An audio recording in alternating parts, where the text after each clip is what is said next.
తిరుపతిలోని DBR hospital రోడ్డులో ఉద్రిక్తత చోటు చేసుకుంది. ప్లానింగ్ ను ఉల్లంఘించి బిల్డింగ్ నిర్మించిన వైసీపీ నేత డిప్యూటీ మేయర్ అభ్యర్థి శేఖర్ రెడ్డి భవనాన్ని మున్సిపల్ అధికారులు కూల్చడానికి వచ్చారు. ఈ క్రమంలో వారిని వైసీపీ ఇన్ఛార్జ్ భూమన అభినయ్ రెడ్డి ఆ పార్టీ నాయకులు అడ్డుకున్నారు. దీంతో అధికారులు వైసీపీ శ్రేణుల మధ్య వాగ్వాదం జరిగింది.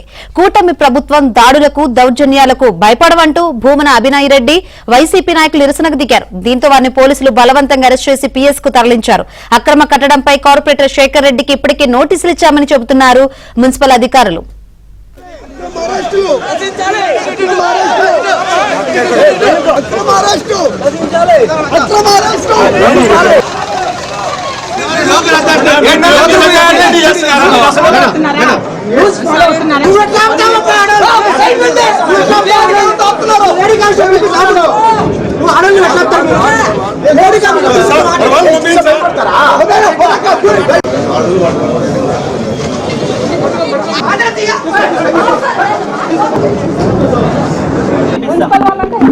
ఎవరు